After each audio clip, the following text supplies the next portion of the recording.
नमस्कार, मैं हूं अंकुर और आप देख रहे हैं सत्य हिंदी का न्यूज़ बुलेटिन। आज इस बुलेटिन में कुछ बदलाव कर रहे हैं, आपको कैसे लगे ये ज़रूर बताएं। इस बुलेटिन में आज मैं आपको बताऊंगा महिला कोटा बिल से एनडीए या इंडिया किसको फायदा, सर्वे ने दिया रिपोर्ट कार्ड। रिपोर्ट में दावा G20 समिट के दौरान भी बाइडेन ने पीएम मोदी के सामने उठाया था खालिस्तानी आतंकी निज्जर की हत्या का मामला। भारत कनाडा तनाव पर श्रीलंका के विदेश मंत्री ने खुलकर दिया भारत का साथ। शिवराज को किनारे लगाने की तैयारी, क्या केंद्र से भेजे गए चेहरे जिता पाएंगे भाजपा को? आधार को लेकर मूडीज के सवाल पर अब सरकार ने दिया जवाब कि रिपोर्ट में आधार को यूजर्स की सिक्योरिटी और प्राइवेसी के लिए भी खतरा बताया गया था। इसके अलावा भी दिन भर की अहम खबरों पर नजर डाली जाएगी और एक विस्तृत रिपोर्ट भी आपको बताएंगे, लेकिन उससे पहले दोपहर तक की बड़ी खबरें। एबीपी और सी वोटर के सर्वे ने बताया कि महिला कोटा बिल से किसको फायदा होगा। सर्वे के मुताबिक सर्वे में शामिल लोगों में से करीब 36% लोगों का मानना है कि इस विधेयक के पारित होने से बीजेपी के नेतृत्व वाले एनडीए को फायदा मिलेगा, जबकि 21% लोगों ने कहा है कि इससे विपक्षी गठबंधन इंडिया को फायदा होगा।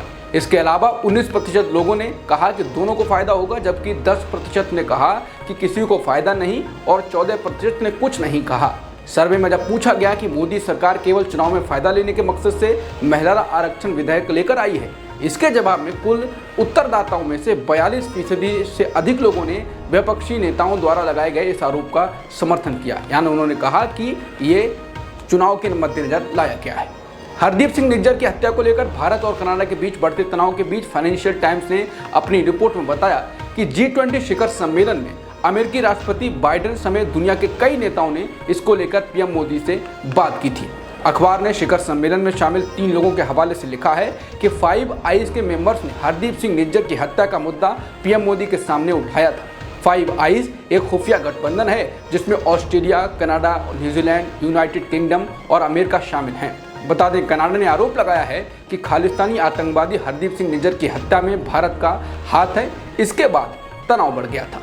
श्रीलंका के विदेश मंत्री अली साबरी ने कहा कि कनाडाई प्रधानमंत्री जस्टिन ट्रूडो ने भारत पर बिना सबूतों के आरोप लगाए। उन्होंने कहा कि श्रीलंका को लेकर भी उन्होंने कहा था कि हमारे यहाँ नरसंहार हो रहा है, जो कि बिल्कुल झूठ था। उन्होंने न्यूयॉर्क में संयुक्त राष्ट्र महासभा की बैठक में कहा, कुछ आतंकवादियों को कनाडा में सुरक्षित ठिकाना मिल गया है। मध्य प्रदेश विधानसभा चुनावों के लिए 39 उम्मीदवारों की दूसरी सूची भाजपा ने जारी कर दी। इस सूची में मोदी मंत्रिमंडल के 3 नेताओं सहित मध्य प्रदेश के कुल 7 लोकसभा मेंबर्स को विधानसभा चुनाव का उम्मीदवार घोषित किया गया है। सूची में केंद्रीय कृषि मंत्री नरेंद्र सिंह तोमर, बीजेपी के महामंत्री कैलाश विजयवर्गीय, केंद्रीय मंत्री प्रहलाद सिंह पटेल, केंद्रीय मंत्री फग्गन सिंह कुलस्ते, सांसद राकेश सिंह, सांसद उदय प्रताप सिंह और सांसद रीति पाठक शामिल हैं। लेकिन इस सूची ने मध्य प्रदेश में भारी राजनीतिक फेरबदल के संकेत दे दिए हैं। बात सीधी मुख्यमंत्री शिवराज सिंह की कुर्सी तक आ पहुंची है। ये लिस्ट बताती है कि चुनाव के बाद अगर भाजपा सत्ता में लौटती है तो शिवराज सिंह ठिकाने लगा दिए जाएंगे, यानी अगली बार मुख्यमंत्री नहीं बनाया जाएगा। मध्य प्रदेश में भाजपा की हालत खस्ता है, ये बात स्वयं भाजपा के आंतरिक सर्वे में सामने आई है। मीडिया रिपोर्ट और सर्वे भी राज्य से भाजपा की सरकार के सफाई के संकेत दे रहे हैं। ग्लोबल रेटिंग एजेंसी मूडीज ने बीते दिनों आधार कार्ड के बायोमेट्रिक वेरिफिकेशन को भरोसेमंद नहीं बताया था और कहा कि गर्मी और ह्यूमिडिटी के समय में इसका बायोमेट्रिक सिस्टम काम नहीं करता। इसके अलावा मूडीज की रिपोर्ट में आधार को यूजर्स की सिक्योरिटी और प्राइवेसी के लिए भी खतरा बताया गया था। इस रिपोर्ट पर अब भारत सरकार ने जवाब देते हुए कहा कि डिजिटल पहचान प्रणाली आधार एक भरोसेमंद व्यवस्था है। भारत सरकार के आईटी मंत्रालय ने कहा कि मूडीज की रिपोर्ट में कोई प्राइमरी या सेकेंडरी डेटा या रिसर्च इस विचार के समर्थन में नहीं पेश किया गया है। मूडीज ने अपनी रिपोर्ट में आधार की बायोमेट्रिक तकनीकी की रिलायबिलिटी पर सवाल उठाया था। रिपोर्ट में कहा गया था कि खासकर गर्म इलाकों में मजदूरों के लिए ये अक्सर फेल होता है। इस पर भारत सरकार ने कहा कि मनरेगा जैसी योजनाओं के तहत मजदूरों को भुगतान सीधे उनके खाते में किया जाता है और इसके लिए उनके बायोमेट्रिक की जरूरत नहीं होती है। अब दोपहर तक की अहम खबरें। मध्य प्रदेश चुनाव में नरेंद्र सिंह तोमर को मिला टिकट, शिवराज सिंह चौहान के नाम पर चल रही बहस। पार्टी की पहली सूची में हमेशा मुख्यमंत्री का नाम होता है, लेकिन कुल 78 उम्मीदवारों की पहली 2 सूचियों में चौहान का नाम नहीं। बीजेपी ने एमपी चुनाव में कैलाश विजयवर्गीय को उतारा। विजयवर्गीय बोले, चुनाव नहीं लड़ना चाहता था, मैं खुद चकित हूं। कनाडा में भारतीय वाणिज्य दूतावास के बाहर खालिस्तान समर्थकों की रैली। कनाडा और खालिस्तान के झंडे लहराते हुए प्रदर्शनकारियों ने लगाए भारत विरोधी नारे।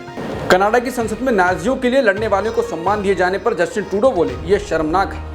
संजय राउत बोले, साल 2024 से पहले भारतीय जनता पार्टी टूट सकती है। उन्होंने कहा कि जिस एनडीए में शिवसेना और अकाली दल नहीं, वो एनडीए नहीं। एनडीए की असली ताकत भी शिवसेना और अकाली दल थी। हम ही उनके साथ 25-25 साल तक रहे। सिर्फ एआईएडीएमके ही नहीं, और भी लोग 2024 से पहले बीजेपी को छोड़कर जाएंगे और बीजेपी टूटेगी। बीजेपी की लिस्ट में सिंधिया का नाम ना होने पर कांग्रेस का तंज श्रीमंत अब सरपंच पद के लिए रिजर्व है। मध्य प्रदेश में क्या बीजेपी प्रत्याशियों की दूसरी लिस्ट से खुश नहीं है? सीएम शिवराज 13 घंटे बाद दी बधाई। बीजेपी की दूसरी लिस्ट आते ही सतना में भाजपा में बगावत का बिगुल बजा। गणेश सिंह का टिकट फाइनल होने के बाद भाजपा उम्मीदवारों की दौड़ में चल रहे रत्नाकर चतुर्वेदी ने निर्दलीय चुनाव लड़ने का ऐलान किया। वीडियो जारी कर सांसद गणेश सिंह पर गंभीर आरोप लगाए। सीएम गहलोत ने फिर दिया बयान, बोले, मैं तो सीएम पद छोड़ना चाहता हूं, लेकिन मुझे पद नहीं छोड़ रहा। मैं वो व्यक्ति हूं जिस पर आलाकमान ने विश्वास किया।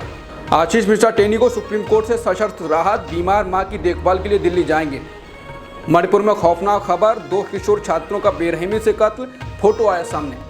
बढ़ती बेरोजगारी के बीच 51,000 युवाओं को मिला सरकारी नौकरी का नियुक्ति पत्र। पीएम मोदी ने 9वें रोजगार मेले में सौंपे पत्र। पंजाब सरकार के पूर्व वित्त मंत्री मनप्रीत सिंह बादल के खिलाफ लुकआउट नोटिस। उन पर बठिंडा में संपत्ति खरीदने के लिए कथित तौर पर वित्तीय अनियमितता बरतने का आरोप लगा। अशोक गहलोत के मंत्री राजेंद्र यादव के ठिकानों पर ईडी की छापेमारी। मिड डे मील घोटाले को लेकर ईडी की कार्रवाई। केजरीवाल ने पूर्व पीएम मनमोहन सिंह को दी जन्मदिन की बधाई। बोले, संविधान लोकतंत्र के प्रति आपका समर्पण हम सबको प्रेरित करता है। अब खबरें खेल से। एशियन गेम्स में भारतीय पुरुष हॉकी टीम ने सिंगापुर को 16-1 से हराया। इससे पहले सोमवार को भारतीय महिला क्रिकेट टीम ने श्रीलंका को हराकर गोल्ड जीता। एशियन गेम्स में भारत की मिक्स्ड टीम ने घुड़सवारी में भी जीता स्वर्ण पदक। अब तक मिले 3 गोल्ड। एशियाड में सेलिंग में नेहा ठाकुर ने सिल्वर जीता। टेनिस में अंकिता रैना क्वार्टर फाइनल में पहुंची। एशियन गेम्स में शूटिंग में 10 metre air rifles mixed team चौथे स्थान पर रही। हालांकि अभी 10 मीटर एयर पिस्टल में मेडल की उम्मीद बरकरार है। मनु भाकर का इवेंट अभी होना है।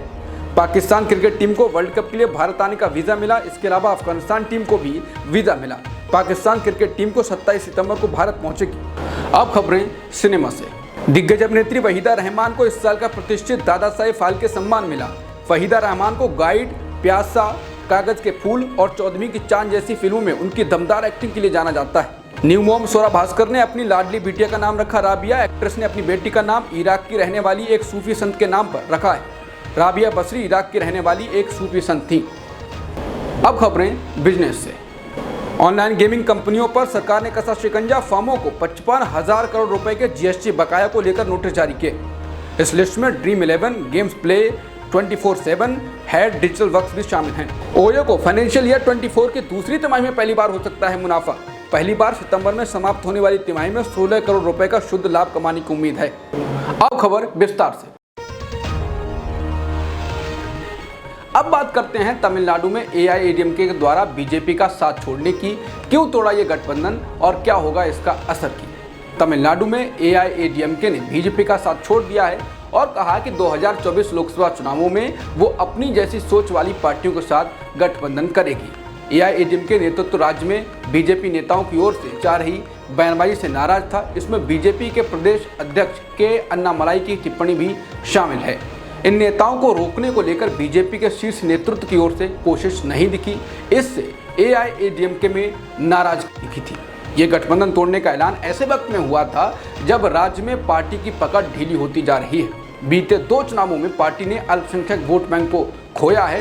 पार्टी की ओर से तमिल भाषा का एक हैशटैग इस्तेमाल भी किया गया जब ऐलान किया गया कि बीजेपी के साथ नहीं है, जिसका मतलब था शुक्रिया, दोबारा मत आना।